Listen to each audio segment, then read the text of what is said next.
بسم اللہ الرحمن الرحیم بسم اللہ الرحمن الرحیم الحمد للہ والصلاة علی اہلہا۔ عزیز طلبہ السلام علیکم ورحمۃ اللہ وبرکاتہ۔ شرح العلوم اول کتاب الصلاۃ درس نمبر 41 میں لباس کو پاک کرنا متعذر ہونے کی صورت کا جو حکم ہے اس پر گفتگو ہوگی۔ نجس لباس کو پاک کرنا متعذر ہو، مشکل ہو تو اس صورت میں کیا حکم ہے، مذکورہ مسئلہ کی صورتیں بیان کی جائیں گی۔ اگر نجس لباس کو پاک کرنا بھی متعذر ہو اور اسی میں نماز پڑھنے پر اضطرار اور مجبور ہو تو اس کا کیا حکم ہے۔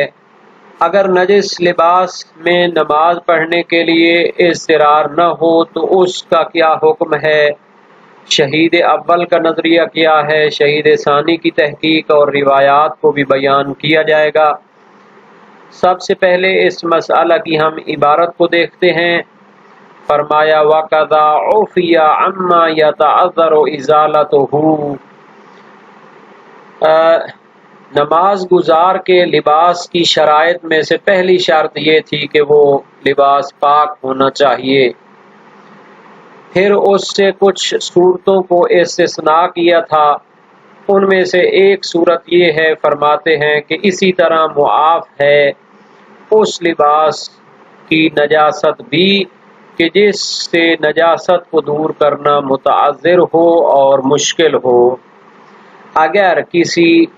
نجس لباس کو پاک کرنا ممکن نہ ہو تو پھر اس کی نجاست بھی معاف ہوگی۔ اچھا، اس کی کچھ صورتیں بنتی ہیں۔ فرماتے ہیں فَيُصَلِّي فِيهِ لِلضَّرُورَةِ وَلَا يَتَعَيَّنُ عَلَيْهِ الصَّلَاةُ عَارِيًا خِلَافًا لِلْمَشْهُورِ وَالْأَقْرَبُ تَخْيِيرُ الْمُخْتَارِ وَهُوَ الَّذِي لَا يَضْطَرُّ إِلَى لَبْسِهِ لِبَرْدٍ وَغَيْرِهِ بَيْنَهُ أَيْ بَيْنَ أَن يُصَلِّيَ فِيهِ صَلَاةً تَامَّةَ الْأَفْعَالِ وَبَيْنَ الصَّلَاةِ عَارِيًا فَيُومِيَ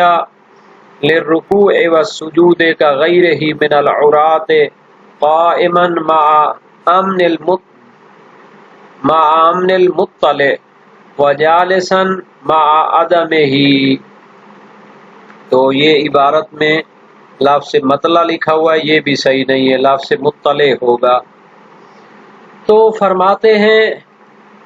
کہ اگر کسی لباس کو جو نجس ہے اس کو پاک کرنا ناممکن ہو، متعذر ہو تو اس کی نجاست بھی معاف ہے۔ تو دو صورتیں بنتی ہیں اس کی، یا تو انسان اسی نجس لباس میں نماز پڑھنے پر مجبور ہوگا، ضرورت اور اضطرار کو تعبیر کیا جاتا ہے اس طرح، تو پھر تو اسی میں نماز پڑھے گا۔ فَيُصَلِّي فِيهِ لِلضَّرُورَةِ،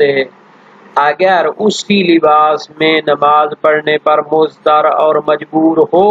تو اسی میں نماز پڑھے گا۔ وَلَا يَتَعَيَّنُ عَلَيْهِ الصَّلَاةُ عَارِيًا، اور اس پر متعین نہیں ہے کہ وہ اس نجس لباس کو اتار کر نماز پڑھے اور عریان ہو کر نماز پڑھے، خلافاً للمشہور، لیکن مشہور علماء فقہا جو ہیں ان کے نظریے کے خلاف ہے کہ وہ فرماتے ہیں کہ اگر لباس نجس ہو اور اس کو پاک کرنا بھی ناممکن ہو اور اسی میں نماز پڑھنے پر بھی کیا ہو، مجبور اور مضطر ہو، تو پھر وہ کیا کرے، اس لباس نجس کو اتار کر عریان نماز پڑھے، عریان ہو کر نماز پڑھے۔ لیکن شہید اول کا فتویٰ کیا ہے کہ جب اضطرار ہے، اسی لباس میں نماز پڑھنے پر مجبور ہے، تو پھر اس اضطرار کو مد نظر رکھتے ہوئے اسی میں نماز پڑھ لے، اور عریان ہو کر نماز پڑھنا متعین نہیں ہے۔ دوسری صورت کون سی بنتی ہے، وَالْأَقْرَبُ تَخْيِيرُ الْمُخْتَارِ، اگر ایک نجس لباس ہے اس کو پاک کرنا تو ممکن نہیں ہے، لیکن اس میں نماز پڑھنے پر مجبور بھی نہیں ہے، اضطرار بھی اس کو نہیں ہے کوئی،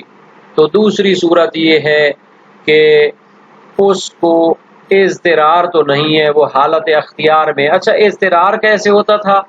کہ کسی سردی کی وجہ سے، کسی مجبوری کی وجہ سے اس لباس کو اتار نہیں سکتا، اگر اتارے گا تو پھر اس کو سردی لگ جائے گی اور وہ بیمار ہو جائے گا شدید۔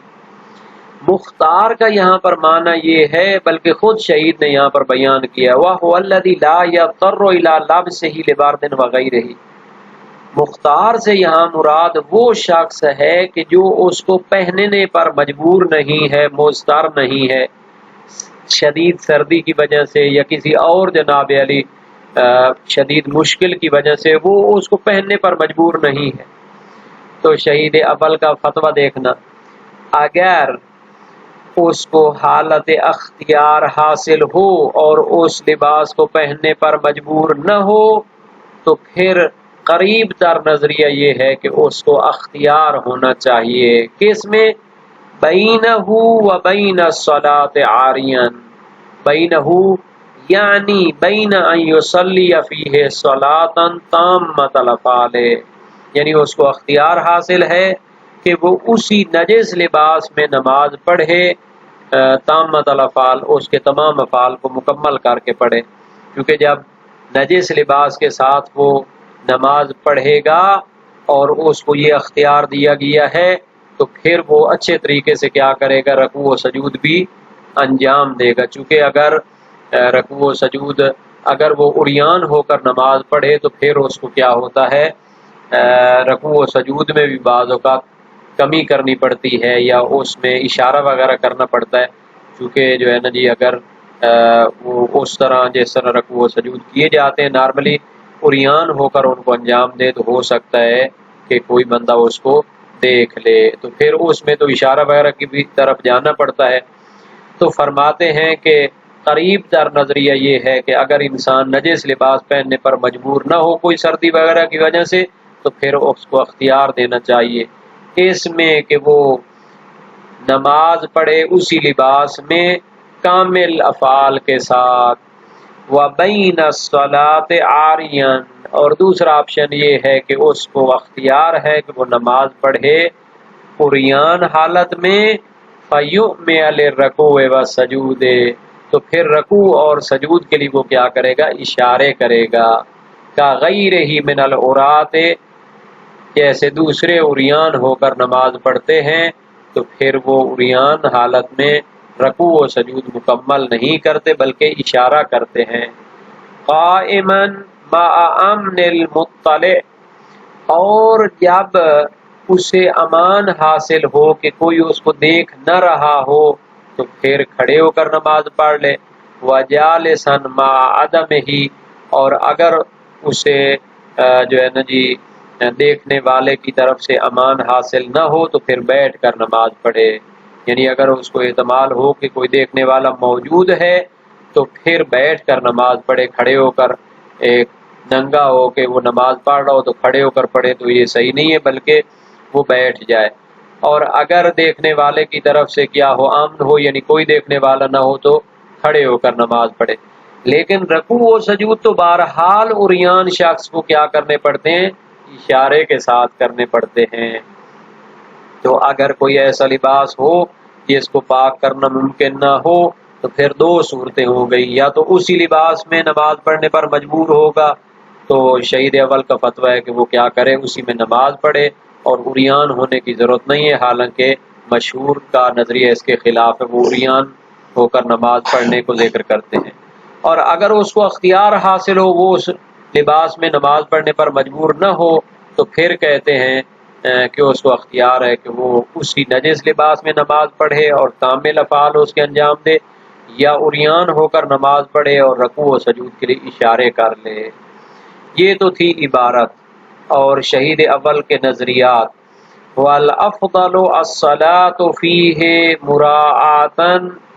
للتمامیت، شہید ثانی فرماتے ہیں افضل یہ ہے کہ اسی نجس لباس میں نماز پڑھے تاکہ اس کی جو نماز کے افعال کا کامل ہونا ہے اس کا لحاظ ہو جائے، یعنی نماز کے رکوع و سجود کامل طریقے سے انجام دے سکے۔ چونکہ اگر وہ کیا کرے عریان ہو کر نماز پڑھتا ہے تو پھر اس کو رکوع و سجود کامل طریقے سے انجام نہیں دے سکتا، بلکہ اس کے لیے اشارہ کرنا پڑے گا۔ ایک دلیل کے افعال اس کے کامل انجام پائیں گے اگر اس نجس لباس میں نماز پڑھتا ہے، وَتَقْدِيمًا لِفَوَاتِ الْوَصْفِ عَلَى فَوَاتِ أَصْلِ السَّطْرِ، اور دوسری دلیل یہ ہے کہ ہمارے پاس دو آپشن ہیں،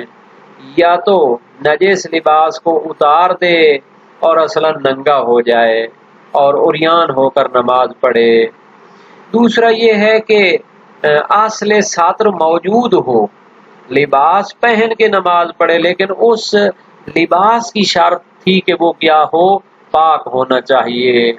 تو وہ پاکی والی صفت لباس میں نہیں ہوگی، لیکن کم از کم جو اصل ساتر ہے وہ تو ہوگا۔ تو مقدم کریں کہ لباس کی جو ایک صفت تھی پاکی والی وہ فوت ہو جائے، وہ پوری نہ ہو، لیکن اصل ساتر جو ہے وہ فوت نہ ہو اور اصل پردہ پوشی کے ساتھ وہ نماز پڑھے، تو بہتر ہے کہ انسان کیا ہے اسی نجس لباس میں نماز پڑھ لے جب اس کو پاک کرنا ممکن نہ ہو، اور کیا کرے اصل ساتر کو پورا کر لے، اور اس کا جو ہے وصف اگر فوت ہوتا ہے وہ پاک نہیں ہے تو اس کو کیا کرے، کوئی حرج نہیں ہے۔ وَلَوْلَا الْإِجْمَاعُ عَلَى جَوَازِ الصَّلَاةِ فِيهِ عَارِيًا، شہید ثانی فرماتے ہیں اگر اجماع اور اتفاق علماء کا نہ ہوتا کہ وہ اس صورت میں عریان ہو کر نماز پڑھ سکتا ہے، بھلے شہرت ہو، بلکہ اجماع تو بہت بڑی بات ہے کہ وہ کیا کر سکتا ہے، شہرت نہ ہوتی بے تعین ہی کہ وہ کیا کرے، اسی صورت میں کیا کہتے ہیں اس کو، عریان ہو کر نماز پڑھنا اس کے لیے متعین ہے۔ اگر اجماع اور شہرت موجود نہ ہوتے کہ اس صورت میں وہ عریان ہو کر نماز پڑھے، جواز کی حد تک اجماع ہے، اور شہرت تو اس کو متعین کرتی ہے کہ اصلاً اس لباس نجس لباس پہن کر نماز پڑھنا جائز نہیں، وہ تو کہتے ہیں متعین ہے عریان ہو کر نماز پڑھے۔ اگر یہ اجماع نہ ہوتا اور شہرت نہ ہوتی، لَكَانَ الْقَوْلُ بِتَعَيُّنِ الصَّلَاةِ فِيهِ مُتَوَجِّهًا، تو پھر اسی نجس لباس میں نماز پڑھنا متعین ہونا اور واجب ہونے کا نظریہ متوجہن بہتر ہوتا۔ پس شہید ثانی کے نزدیک ایک ہی مشکل ہے کہ اس کے مقابلے میں اجماع موجود ہے یا شہرت موجود ہے۔ اجماع اس بات پر ہے کہ جب نجس ساتر میں منحصر و معاملہ تو پھر کیا ہے، نماز عریان ہو کر پڑھنا جائز ہے، اور شہرت جو ہے اس پر ہے کہ متعین ہے کہ وہ عریان ہو کر نماز پڑھے۔ تو آگا فرماتے ہیں کہ اگر اجماع اور شہرت نہ ہوتی تو ہم کہتے کہ وہ اسی نجس لباس میں نماز پڑھنا متعین ہے، اور یہ نظریہ بہتر شمار ہوتا۔ اما المضطر الی لبسہ فلا شبہۃ فی وجوب صلاتہ فیہ، لیکن جب وہ دوسری صورت جو ہے جو پہلی صورت شہید کے اول کے قول میں تھی کہ اگر اس لباس کو ٹھنڈک وغیرہ کی وجہ سے، شدید سردی وغیرہ کی وجہ سے پہننے پر مضطر اور مجبور ہو تو اس صورت میں تو کوئی شبہ نہیں ہے کہ اسی لباس میں نماز پڑھنا واجب ہوگا۔ تو یہ بہرحال شہید اول اور شہید ثانی کے نظریات تھے، اس کے بارے میں مختصر سی وضاحت ہو جائے۔ فرماتے ہیں کہ جب نجس کپڑے میں نماز پڑھنا منحصر ہو اور اس کو پاک کرنا بھی جناب علی ممکن نہ ہو، مثال کے طور پر پانی وغیرہ نہیں ہوتا، تو اگر تو اس کو پہننے پر مضطر اور مجبور ہے سردی وغیرہ کی وجہ سے، تو پھر تو کوئی اشکال اور اختلاف نہیں کہ اسی میں نماز پڑھے گا، کیونکہ روایات بھی اس کے بارے میں ہیں۔ اور خبر حلبی ہے، میں نے امام صادق علیہ السلام سے سوال کیا کہ ایک شخص اپنے کپڑے میں مجنب ہو جاتا ہے یا اس کو پیشاب لگ جاتا ہے اور اس کے پاس کوئی دوسرا کپڑا بھی نہیں ہے، فرمایا یصلی فیہ اذا اضطر الیہ، اسی میں نماز پڑھے جب اس کے لیے اضطرار موجود ہو۔ یہ باب نمبر 45 ابواب نجاسات میں حدیث نمبر 7 ہے۔ یہ تو واضح،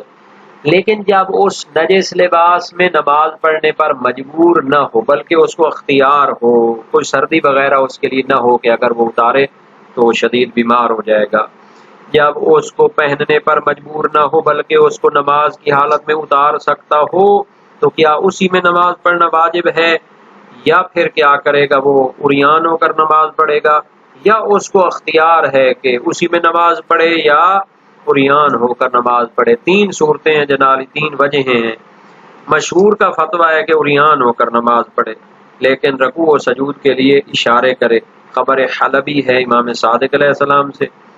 فی رجل اصابتہ جنابۃ وہو فی الفلاۃ ولیس علیہ الا ثوب واحد واصاب ثوبہ منی۔ ایک شخص کو جنابت حاصل ہوئی اور وہ صحرا میں ہے، اس کے پاس ایک ہی کپڑا ہے اور اس کے کپڑے کو بھی منی نجس لگ چکی ہے۔ فرمایا یتیمم ویطرح ثوبہ ویجلس مجتمعا فیصلی ویومئ، تیمم کرے، اپنے کپڑے اتار دے اور بیٹھ کر جناب علی نماز پڑھے اور رکوع اور سجود کے لیے کیا کرے؟ اشارے کرے۔ باب 46 ابواب نجاسات میں سے حدیث نمبر 4۔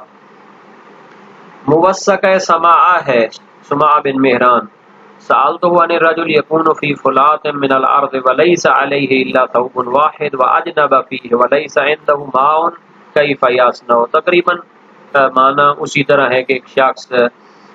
بیابان جنگل میں ہے اور اس کے پاس ایک ہی کپڑا ہے اور اس میں وہ مجنب ہو جاتا ہے، اس کے پاس پانی بھی نہیں ہے تو اس کو پاک کر لے، تو کیا کرے؟ فرمائے یتیمم ویصلی عریانا قائدا یومئ ایماء، کہ تیمم کر کے عریان ہو کر نماز پڑھے بیٹھ کر اور رکوع سجود کے لیے بھی اشارہ کرے۔ یہ بھی اسی باب کی روایت ہے۔